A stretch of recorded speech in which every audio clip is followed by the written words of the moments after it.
ছোট রাজার কাছ থেকে আশাভরীর সমস্ত কুকীর্তির কথা জানতে পেরে চমকে গেল রোহিত আর ফুলকি। হ্যাঁ বন্ধুরা, এমনটাই দেখা যাবে, তাই সম্পূর্ণ জানতে ভিডিওটিতে লাইক দিয়ে চ্যানেলটি সাবস্ক্রাইব করে দেখতে থাকুন।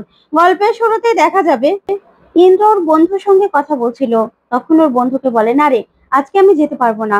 হ্যাঁ আমি জানি, রাতে আমার গলা না ভেজালে ভালো লাগে না, তারপরেও মা আমাকে আজকে অনেক বড় একটা দায়িত্ব দিয়েছে। আমি কিছুতেই দায়িত্ব ফেলে চলে যেতে পারবো না, তাহলে মায়ের কাছে আমি ছোট হয়ে যাব। আমাকে আজকে এখানেই থাকতে হবে, কিছু করার নেই, আমার গলা না ভিজিয়েই থাকতে হবে।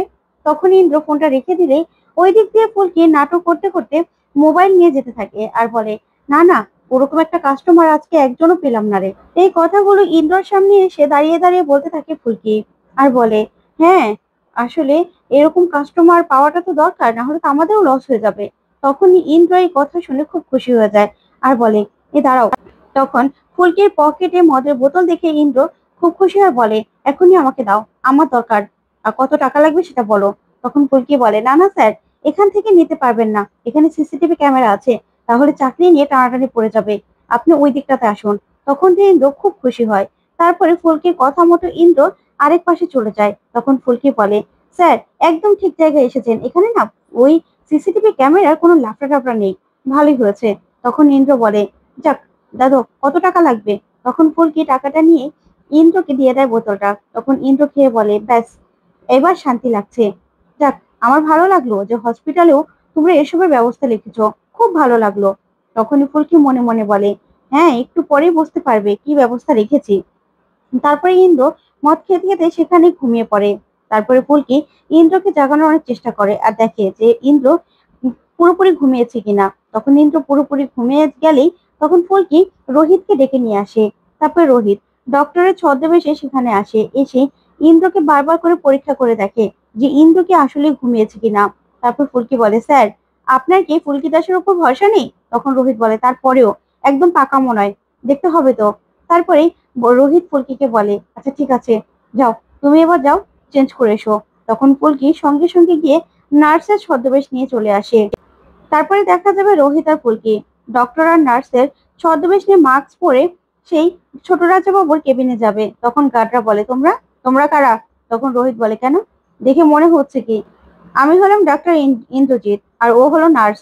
এই বলেই নিজেদের আই কার্ড গুলো দেখায়। তারপরে গার্ডরা বলে, ঠিক আছে ভিতরে যাও।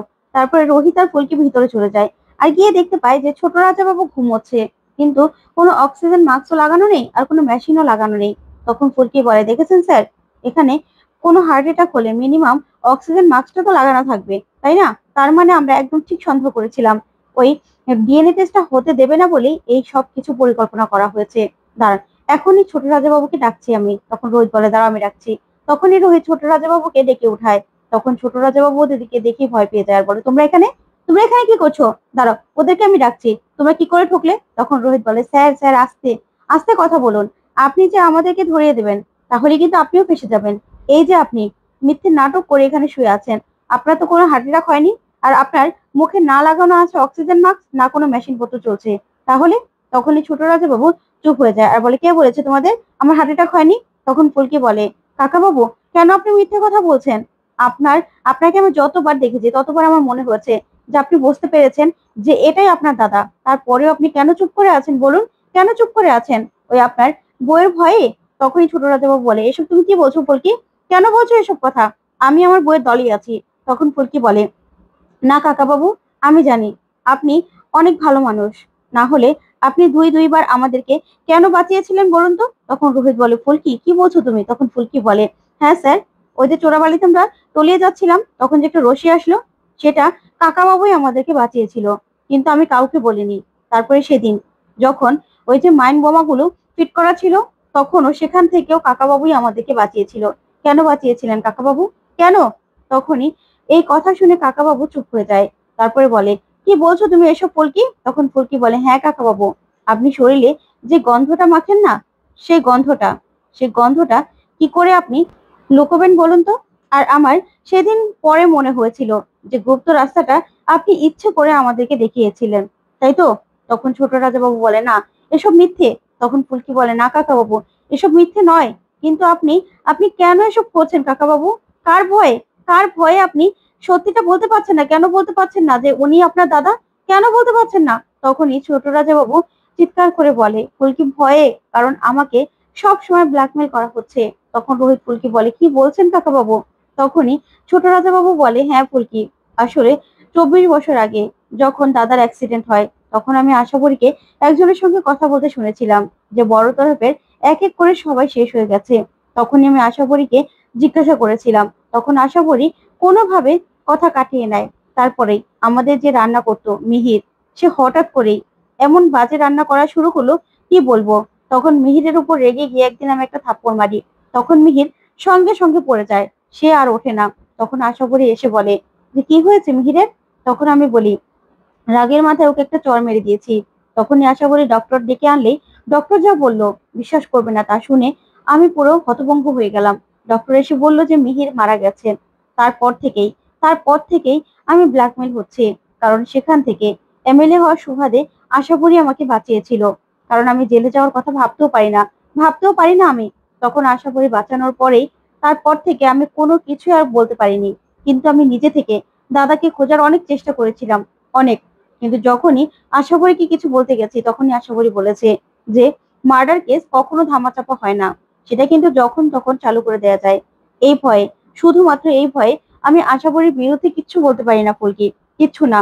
তখন ফুলকি বলে কাকা বাবু, আপনি এত বছর ধরে এত অত্যাচার সহ্য করেছেন, তারপরেও আপনি কিচ্ছু বলতে পারেননি, মুখ খুলতে পারেননি? তখনই ছোট ছোট রাজাবাবু বলে কি করে ফুলকি, কি করে বলবো? আমি জানতাম, শুরু থেকে আমি জানতাম আমার দাদাকে খুঁজে বের করতে পারলে একমাত্র তুমিই বের করতে পারবে। কিন্তু আমি এটা জানতাম না যে আমার দাদার মেয়ে এখনো বেঁচে আছে কিনা। কিন্তু তোমাকে দেখে আমার বিশ্বাস হয়েছে। কি করব বলো? আমিও আশাবরীর হাতের পুতুল। আর বৌদি ভাই, বৌদি ভাইও তো আশাবরীর হাতের পুতুলই। তাই আমরা কিচ্ছু করতে পারবো না, চাইলেও কিছু করতে পারবো না। তখন ফুলকি বলে কাকা বাবু, আপনি একদম চিন্তা করবেন না। আমি চাইলে আমি চাইলে এখনই আপনার ব্লাড স্যাম্পল নিয়ে যেতে পারতাম, কিন্তু নিয়ে যাব না। কারণ আমি চাই কোর্টে কোর্টে আপনাদের ডিএনএ টেস্টটা হোক, আর সেটা হবে। আপনি চিন্তা করবেন না। তখন ছোট রাজাবাবু বলে না, ডিএনএ টেস্ট কিছুতেই হবে না ফুলকি, হতে দেবে না ওই আশাবরী। তখন ফুলকি বলে কাকা বাবু আপনি চিন্তা করবেন না, ডিএনএ টেস্টের ব্যবস্থা আমি করব, আমি ফুলকি দাস করব।